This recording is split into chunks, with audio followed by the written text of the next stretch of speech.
Bom dia. Graças a Deus por podermos estar juntos, embora que seja virtualmente, para podermos ouvir a palavra do nosso bom Deus. Estamos muito gratos então ao Senhor por mais esta oportunidade. Estamos de Bíblia aberta na primeira carta de Pedro, onde podemos ver aquilo que Deus fez por nós. Escolheu-nos, salvou-nos e guardou-nos. Vimos depois 3 mandamentos. Alegrai-vos na esperança, sejam santos porque Deus é santo. Em terceiro lugar, temam a Deus. Hoje vamos ver o 4º mandamento, que diz: amai-vos ardentemente. Vamos então abrir as nossas Bíblias na primeira carta de Pedro, capítulo 1, versículo 22 a 25. Primeira carta de Pedro, capítulo 1, versículo 22 até o versículo 25. Antes de lermos a passagem, convém lembrar que a Bíblia não diz que temos de conquistar o amor dos nossos irmãos em Cristo. A Bíblia dá por garantido o amor entre os cristãos. Temos, assim, amado as pessoas que estão ao nosso lado. O que significa amar biblicamente? Vamos então olhar para o versículo 22. Tendo purificado a vossa alma pela vossa obediência à verdade, tendo em vista, a ideia é, o resultado é, o amor fraternal, não fingindo, amai-vos de coração uns aos outros ardentemente. Esta carta foi escrita para os cristãos que estavam a sofrer perseguição. Crê-se que na sua grande maioria fossem judeus. A linguagem que Pedro usou denota precisamente isso. Reparemos, tendo purificado a vossa alma. A purificação era muito comum no judaísmo. A purificação era um ritual que simbolizava a libertação da culpa de algo que tinham feito. Era sinal também de pureza moral. Olhando para o versículo, como é que nós podemos obter pureza na nossa vida? Pela obediência à palavra de Deus, que é algo exigido aos cristãos. Só há pureza na nossa vida se houver obediência. Por outro lado, a desobediência a Deus é pecado. E o pecado destrói a nossa vida e mina o nosso relacionamento com Deus, como também mina o nosso relacionamento com as pessoas que estiverem ao nosso lado. Não devemos desprezar o pecado, porque ao pecarmos nós estamos a dizer a Deus: a minha vida sem ti, Deus, faria mais sentido. Prefiro adorar outras coisas do que a ti. É também por isto que o pecado é uma ofensa grave perante Deus. Na verdade, só desvaloriza o pecado quem não tem a noção da santidade de Deus. Temos nós buscado pureza na nossa vida através da obediência à palavra de Deus? É simples perceber a resposta a esta pergunta, porque quando não há obediência a Deus, diz o versículo, também não há amor fraternal. Ou seja, há obediência a Deus se houver amor fraternal, amor não fingido, um amor forte, um amor ardente uns pelos outros. Pedro usou 2 tipos de amor neste versículo. Em primeiro lugar, o amor fraternal, Filadélfia. É a primeira palavra usada então por Pedro para definir o amor. A palavra indica amor fraterno, entre pessoas do mesmo grupo. Ao longo do Novo Testamento, este grupo de pessoas, esta assembleia de pessoas, sempre foi chamada de igreja. Nesse sentido, o que Pedro está a dizer é que se a nossa alma foi limpa pela palavra de Deus, nós iremos amar uns aos outros profundamente na igreja, sem qualquer tipo de fingimento ou hipocrisia. Então, o amor entre os cristãos na igreja é um amor não fingido, um amor puro. Em segundo lugar, também, Pedro usou a palavra ágape, o amor sacrificial. A segunda palavra, então, usada para amor.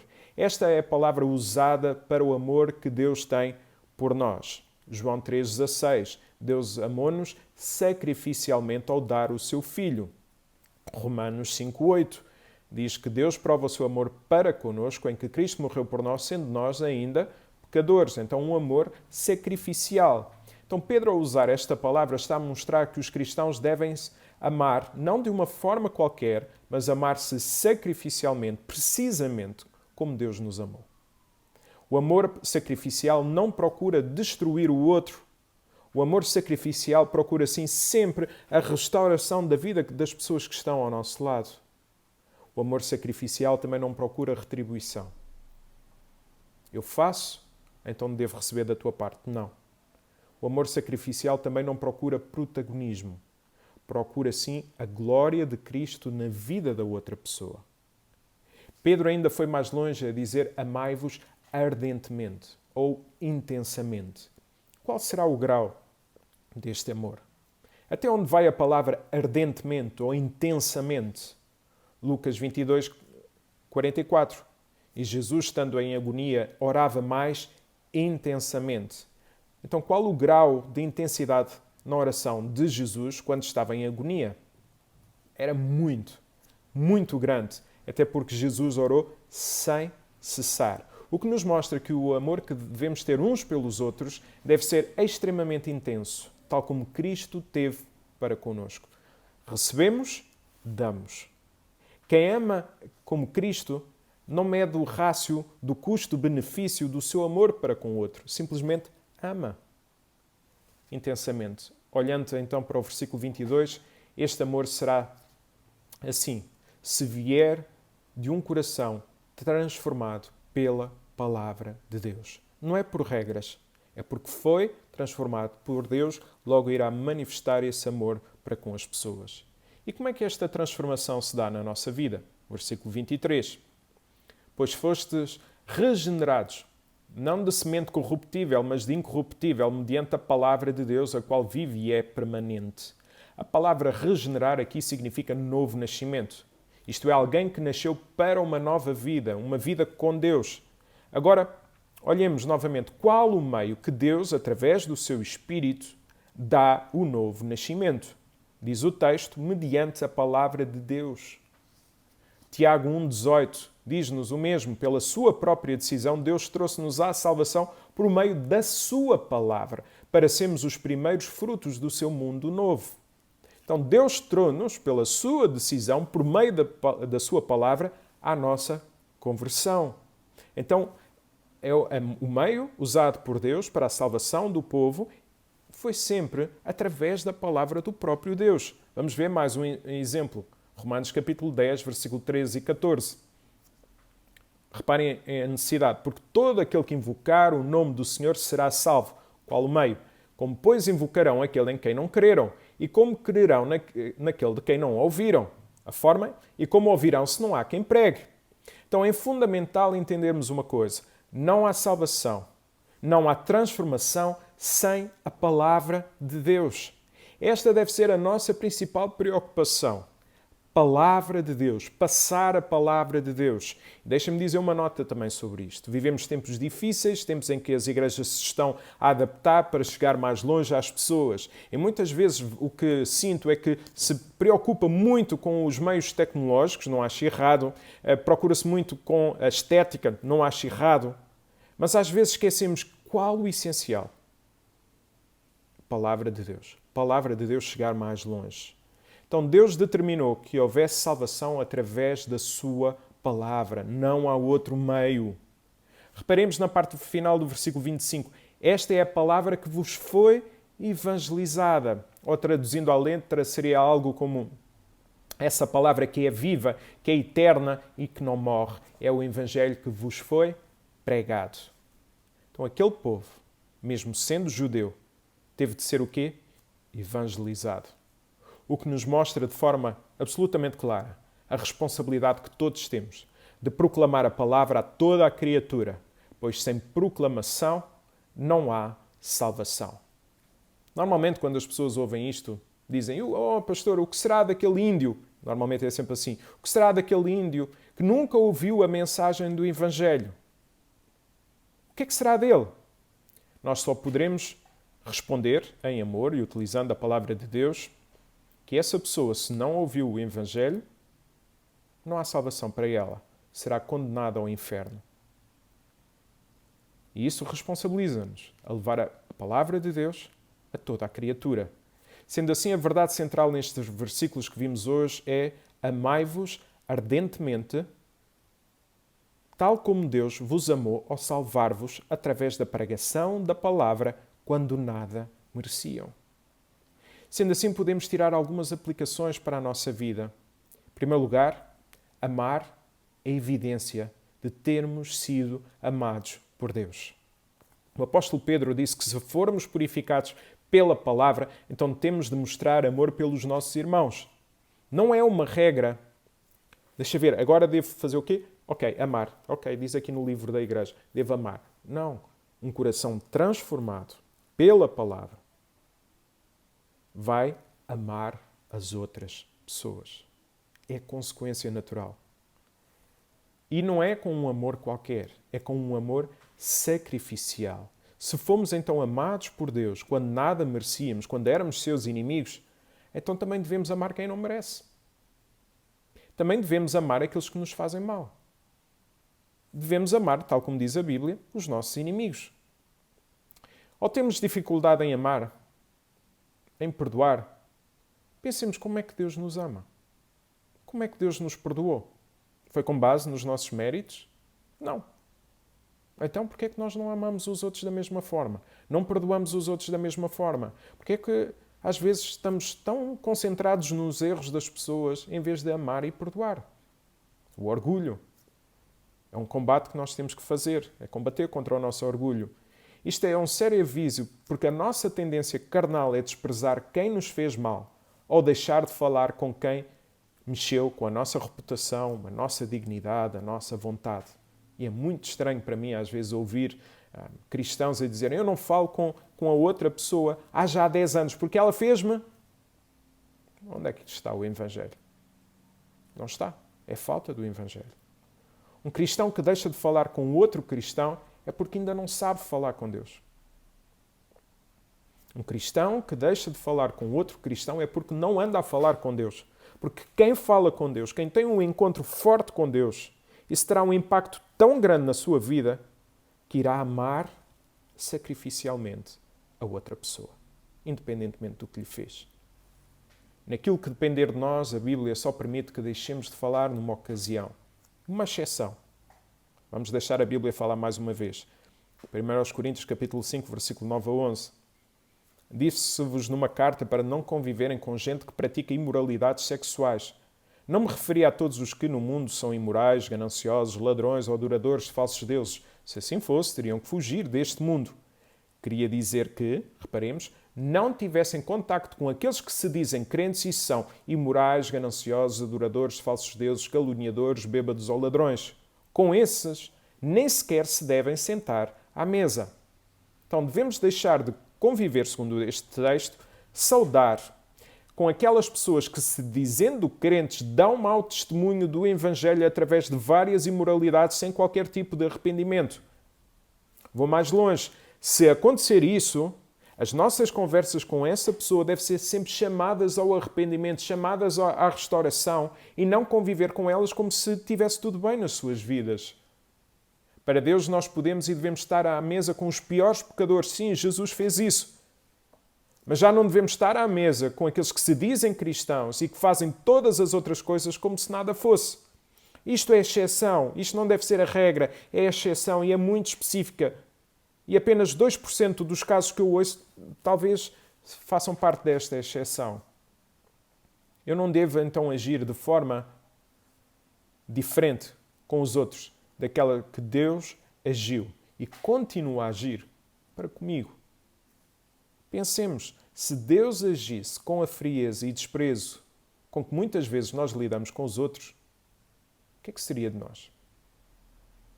Se Deus agisse da mesma forma comigo, perante os meus erros, perante os meus pecados, quando eu reajo, quando os meus filhos pecam e falham, o que seria de mim? Alguns poderão estar a pensar, eu não sou Deus para perdoar dessa forma. E de facto não somos. Mas somos pecadores perdoados. E os pecadores perdoados perdoam. Se tens problemas em perdoar, é porque ainda não pensaste seriamente no quanto foste perdoado por Deus.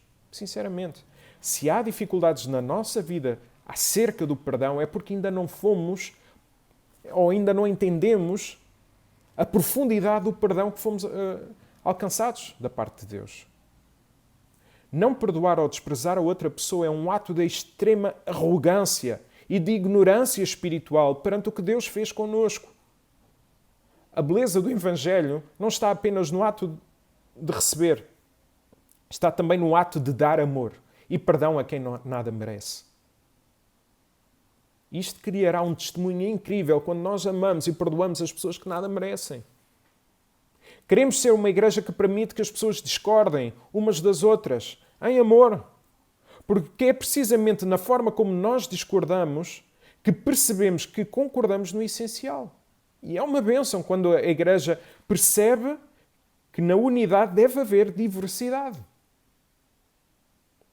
Queremos cultivar e celebrar o perdão na Igreja da Graça.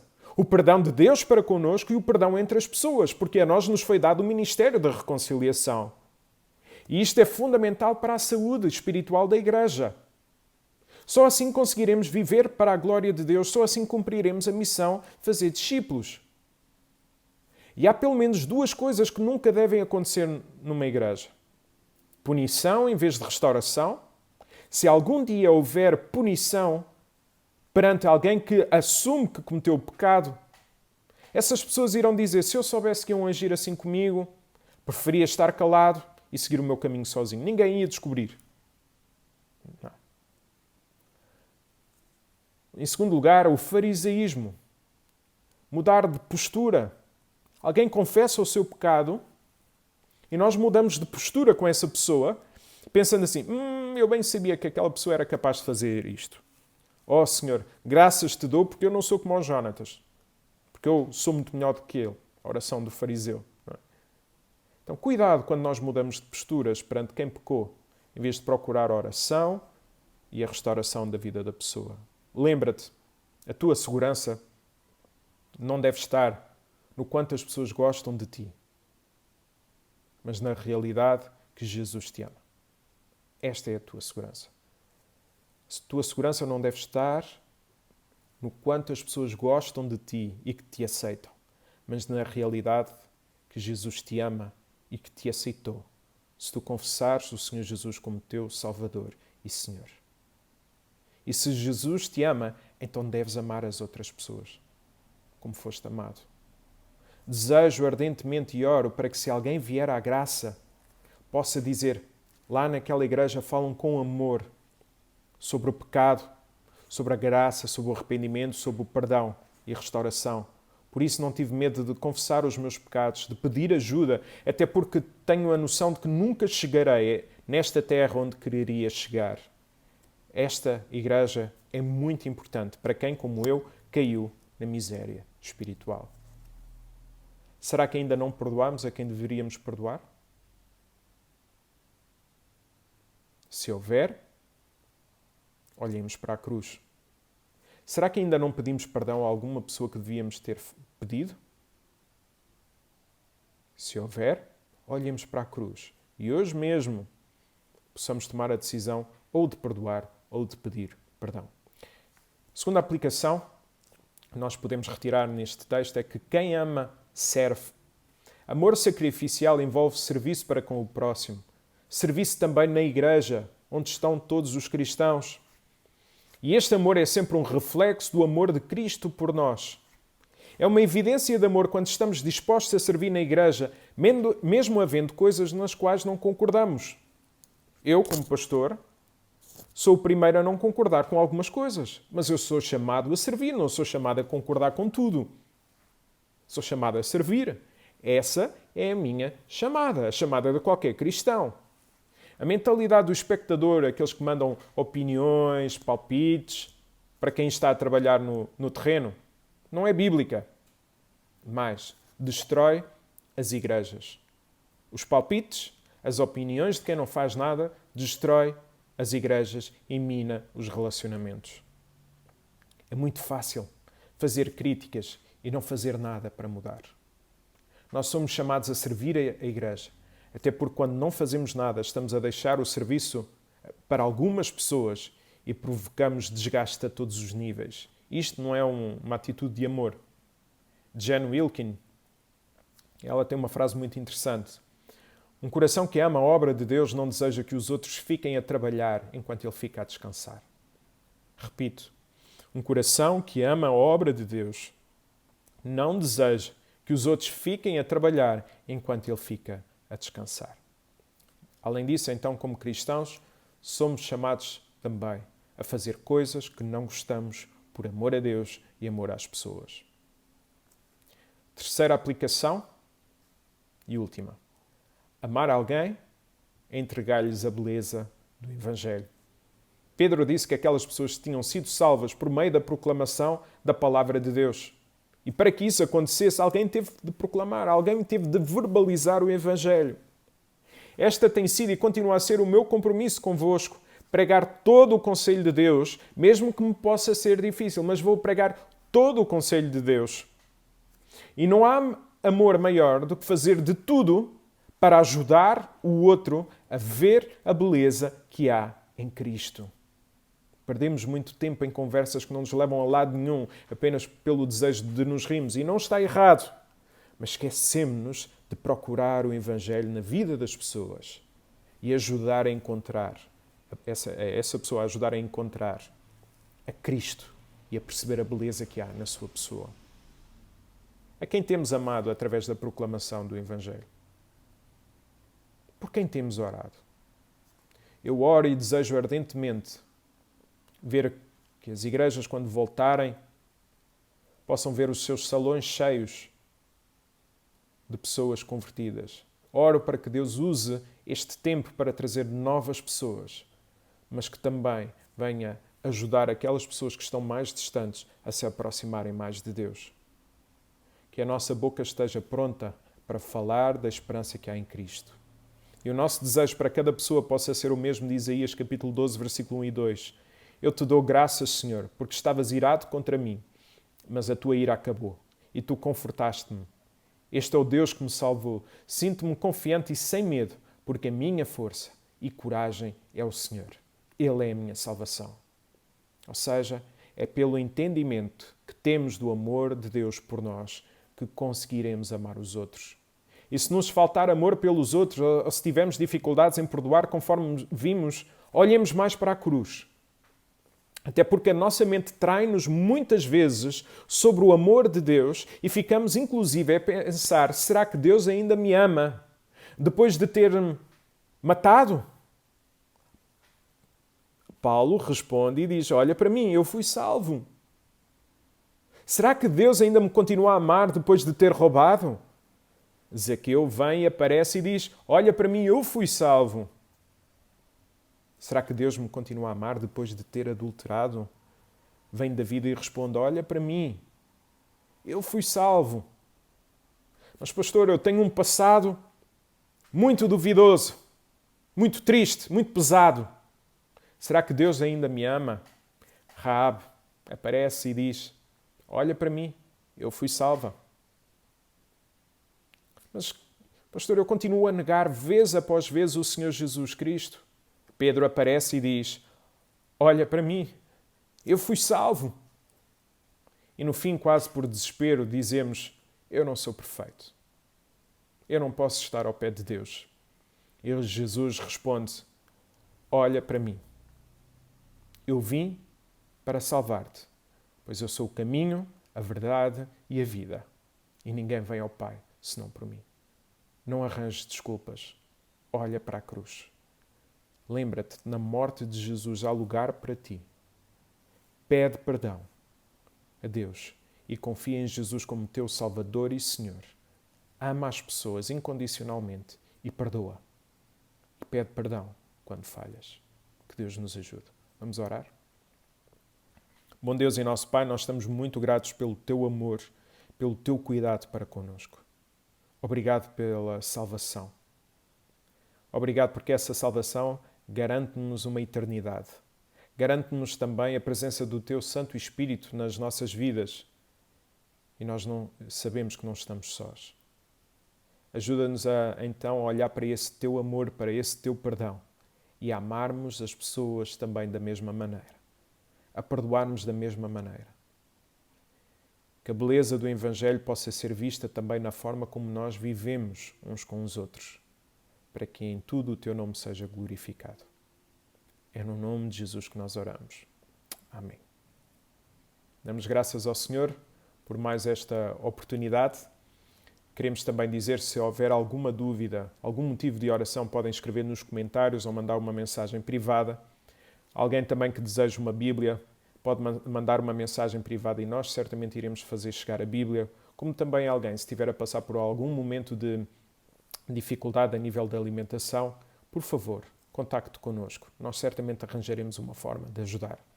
Logo à tarde também, para as pessoas da Igreja da Graça, nós teremos a Escola Bíblica Dominical, às 4 horas, através da plataforma Zoom.